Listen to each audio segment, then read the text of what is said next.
What's going on, everybody? I'm Jeff Kirkshin, and welcome to another episode of Do What You Love, where I interview who I think to believe some of the most passionate people that I've had a chance to run into. And I want to appreciate everybody who's subscribed. I know that every single week we kind of bounce all over the place, but that's what I love. Is I love being a student of the world. I love talking to people from different parts of just knowledge. But I will say, back-to-back weeks. Last week we had Mark Chinook, the host of basically everything in Las Vegas, including our Vegas Golden Knights inside the Fortress. And we're kind of staying on a Vegas Golden Knights theme, but now moving to the broadcast side of things. My friend Dan Duva is in with Do What You Love. Dan, thank you so much for joining me today. What's up, Jeff? It's good to be with you. I must say, you are, we got to say it up front, Syracuse graduate, my man. And listen, if you think we like being grads and letting people know about it, you know it's true. But because of one reason, because they produce some amazing people, not only from talent, but of character. Dan, like right when I moved to Vegas and I heard you were here, it was one text message away. It wasn't even like a, hi, nice to meet you. Like, how are you doing? It was easy because the connection is easy. So for my Syracuse people out there, you know what it's like.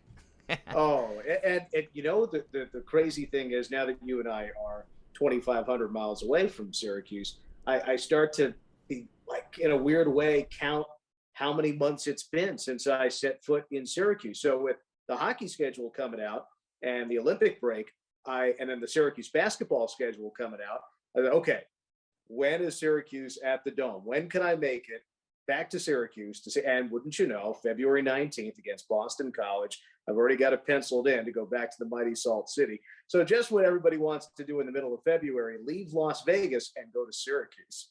But if you know, you know. And there it is.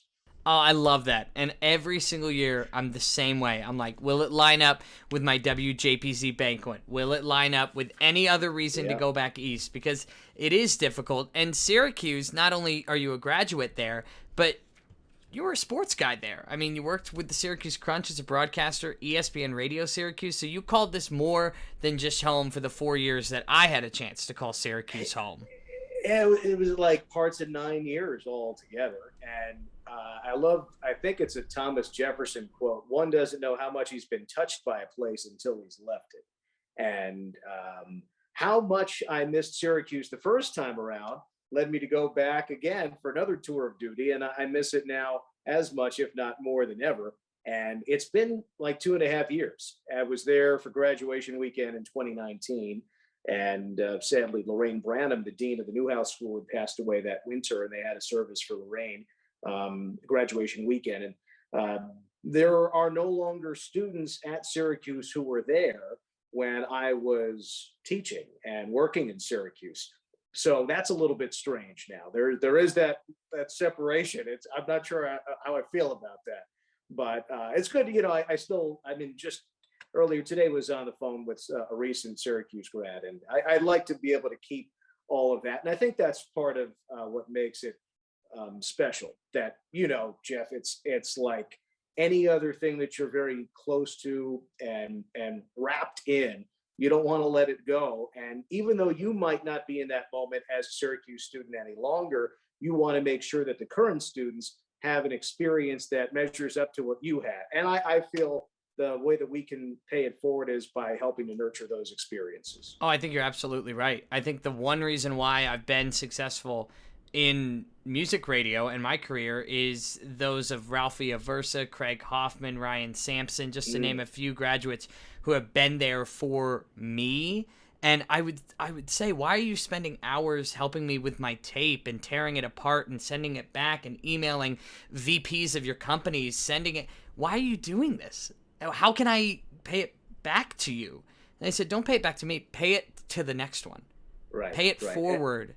And yeah. I've had a chance to do that now, 6 years out as being a graduate. And you do that too. You were an adjunct professor. I mean, you've done it in more than one way. Yeah, well, you know, and somewhere back here on the bookshelf, there's a bunch of books back there. One of them is Marty Glickman's The Fastest Kid on the Block. And Marty, of course, if for people who don't know, the 1936 Olympics had so many incredible stories, one of which revolved around the track team and Marty Glickman and another Jewish runner who were pulled at the last moment because allegedly the Nazi Germans had hidden a couple of runners. And so we had to put Jesse Owens in. And Jesse had already won his gold medals and on and on. But Marty Glickman was one of the two runners.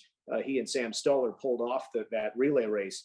And it was just a sham, of course. But Marty Glickman was a star of the Syracuse track team, the Syracuse football team, but became known as the voice of basketball. He invented the word swish, voice of the New York Knicks, the New York Giants. But perhaps the greatest legacy for Marty, among many, many, many things, is that after Marty Glickman was Marv Albert. Marv went to Syracuse because of Marty Glickman. And Marty Glickman said swish, Marv Albert said yes, and on and on and on. So there's a great pedigree there because of what Marty Glickman started in paying it forward. So you dial it all back. The person who it comes down to at Syracuse in the sports broadcasting world, anyhow, is Marty Glickman. So every time I tell a young student broadcaster to consider the listener, I think about Marty Glickman and the dozens, if not hundreds, or maybe thousands now of sports broadcasters who at least attempted to crack this competitive field and did so through the prism of Syracuse and Marty Glickman.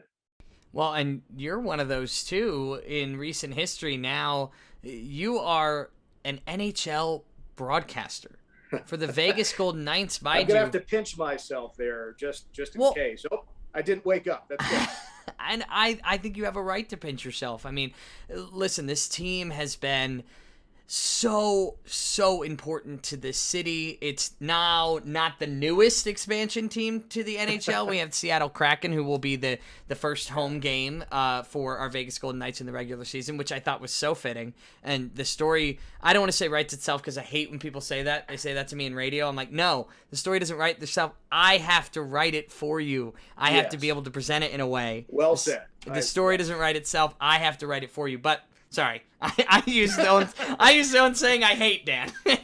Well, I feel it, and sometimes these stories are so attractive you can't help but buy into them. And to a large degree, that's what makes sports attractive so much: the thrill of victory, the agony of defeat, the wide world of sports, to borrow another memorable phrase. I don't know how it will unfold, if the rivalry will be there.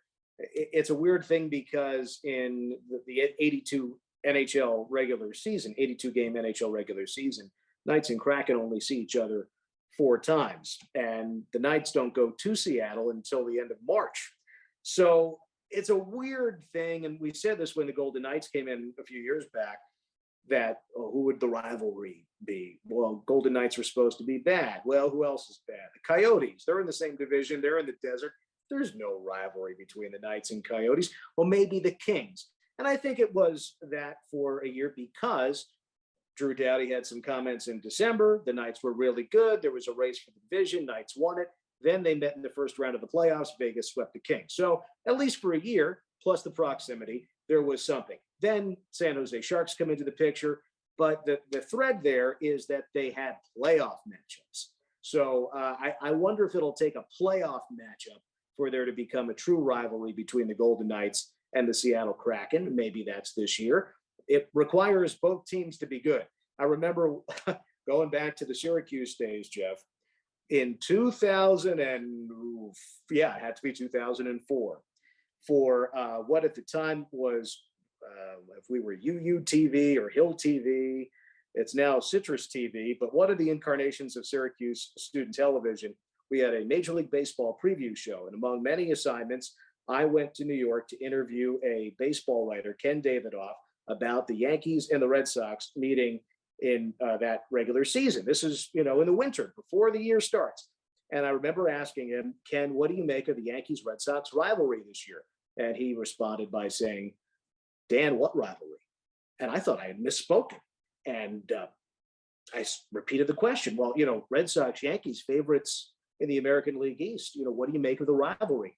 He said, it's only a rivalry if both sides win.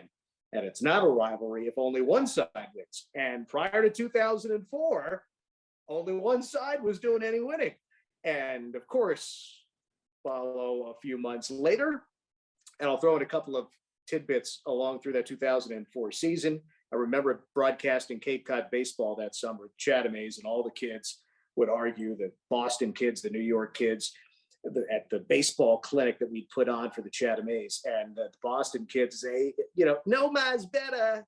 And then they traded Nomar, and then they turned on a dime, and he was persona non grata. Then we go to Fenway Park and with the Cape Cod League All-Stars, and someone arranged for me to chat with Joe Castiglione, interviewed Joe, the longtime Syracuse, I should say Boston Red Sox broadcaster, but one-time Syracuse student, Joe Castiglione.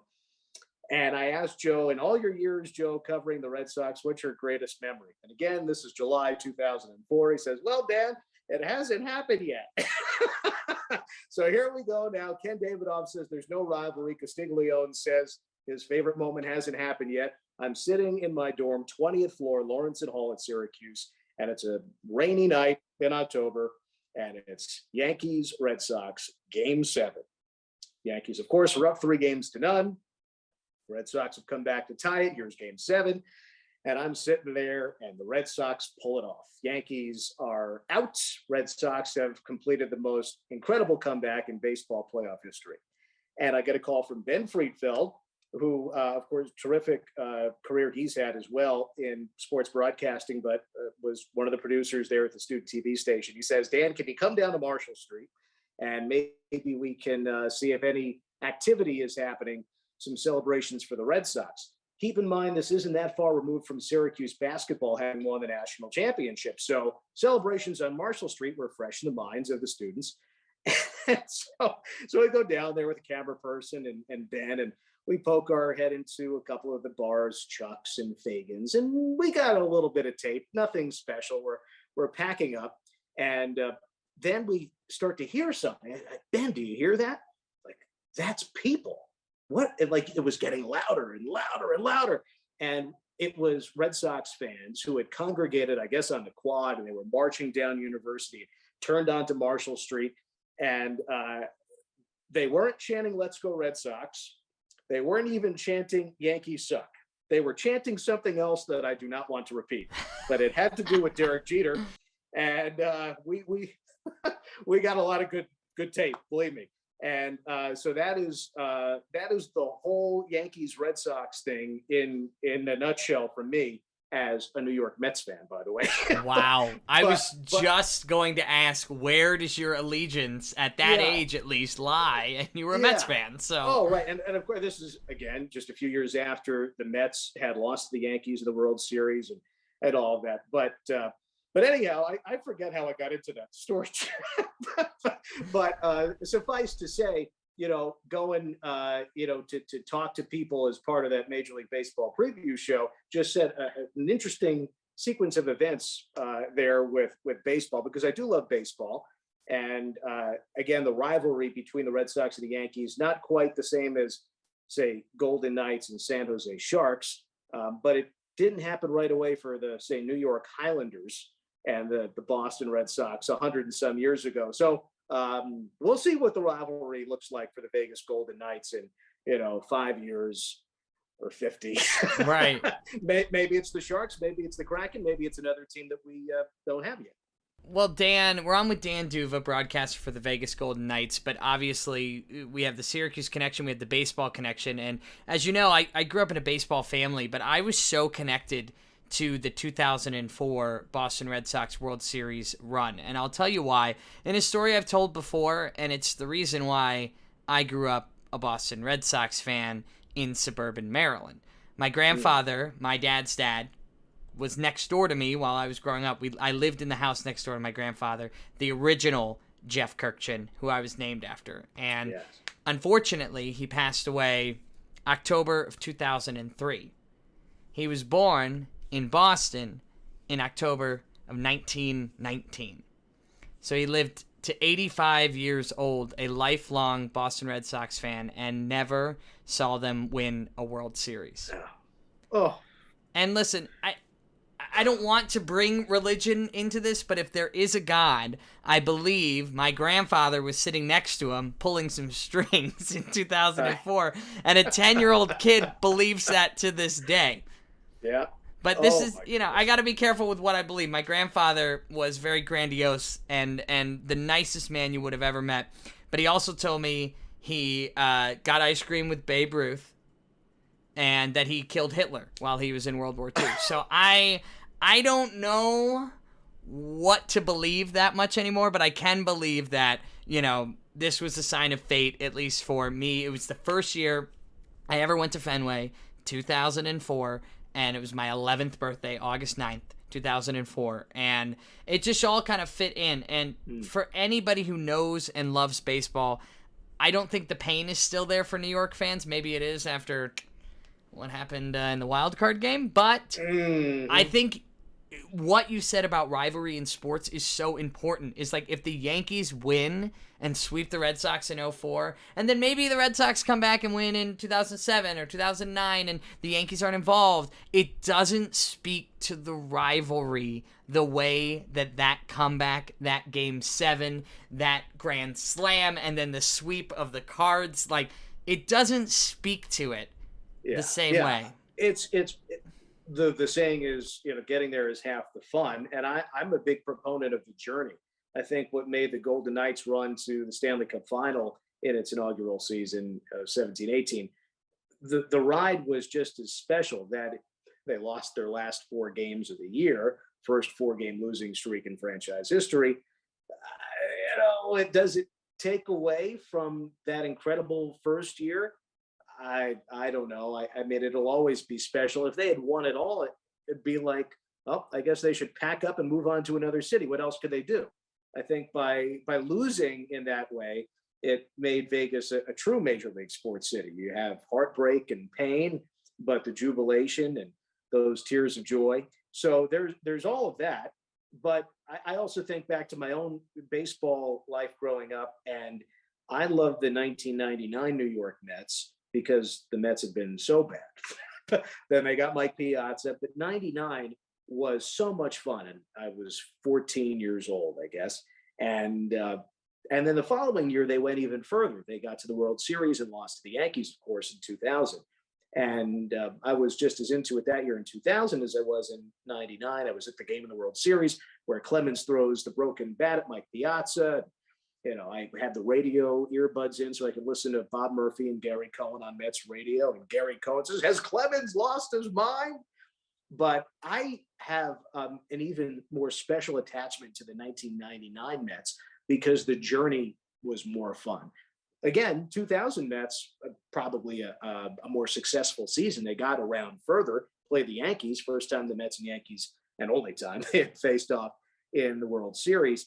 But I guess I enjoyed that journey of the 99 season, the best infield perhaps ever with Olerud and Alfonso and Ordonez and Ventura. I tried to hit left-handed one summer, tried to be a switch hitter by mimicking Robin Ventura's stance. I'd wear number 4 just for Robin. Dan, which kid did not try to become a switch hitter at one point? Yeah.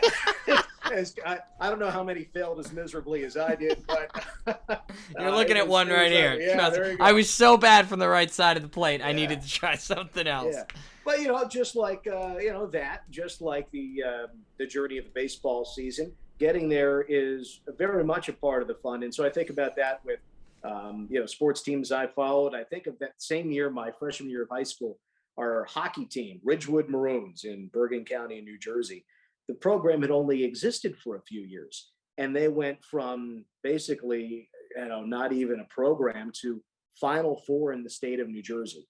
Upset third-ranked Montclair on a shorthanded goal in overtime. And again, they had a higher seed the following year, but the ride that we took that previous season was even more fun. So I don't know that there's a point to all of this other than you got to appreciate the journey. And I think that too much is paid to the payoff, the end result, where I just so much enjoy the ups and downs and the roughness of texture of a season, of a journey, whatever it might be. I think you bring up a good point, and going on the radio after what was game 6, if I'm not mistaken, of the first season of that Stanley Cup final where the Capitals took it here in Las Vegas. going on the radio the next day, and my co-host, who's lived here for 15 years now, has a 13-year-old who's Vegas born, has a 2-year-old who's Vegas born, and she kind of said, listen, guys, like, we didn't sign up to be Vegas Golden Knights fans for a year. You know, we signed up to be Vegas Golden Knights fan for life, or at least for as long as you call Vegas home, or longer. And for me, I had a similar experience at Syracuse University. Our senior year was when Coach Boeheim had his wins vacated, and we dropped out of the ACC tournament and did not participate in the NCAA tournament. And in like one of like 2 tweets that ever went, like, I guess you want to say viral, by that for me means like at least 300 likes on Twitter. It's like a big deal for me. And I said, like, hey, I didn't sign up to be a Syracuse fan for 4 years. I signed up for life. Here's to next season. And it's like, even though it was my senior year, woe is me. This is the worst. I can't believe it. I was missing out on opportunities to go to a Final Four and check it out and be there, even though I had the chance to go my sophomore year. It really does have that fandom of life. And I want to hit on some Golden Knights stuff, because I know a lot of our podcast listeners are in Vegas. For you, Dan, a little behind the curtain here.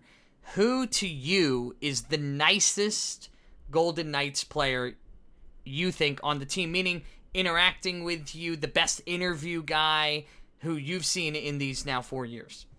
I'm sure those watching who have followed the Golden Knights through the first 4 and now into the 5th season would think of one person, and it's a guy who's not on the team any longer, but it's Marc-Andre Fleury.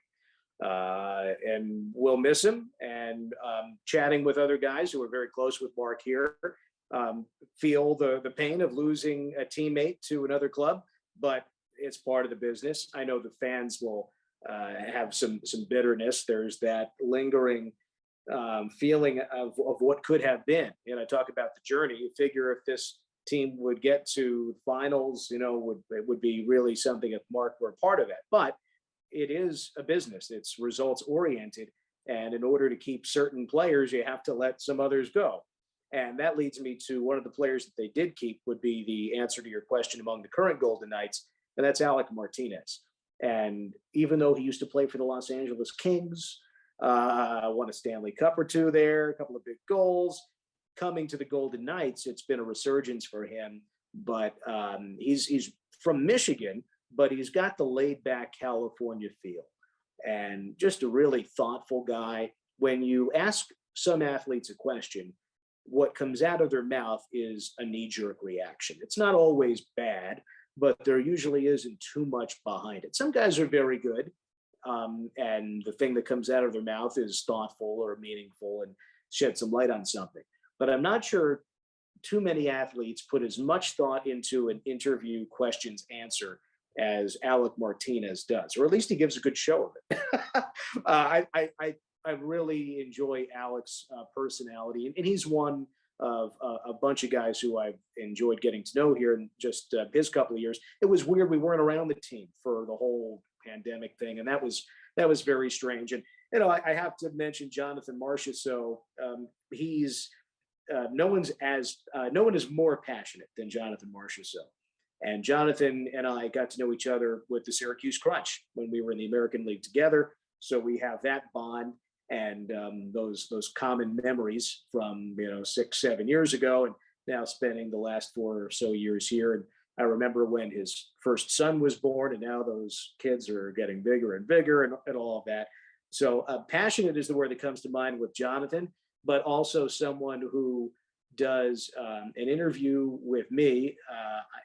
I don't know what his interviews are like with all the other reporters, but I know that when I sit down with Jonathan, that he's going to, say something that is from his heart and something that's genuine and honest. And I think that he cares about not only what he's saying, but he cares about the person asking the questions and the person who's going to listen to the answer. Even, it's not a big deal when, there's a great play and I happen to have a good call of it on the radio.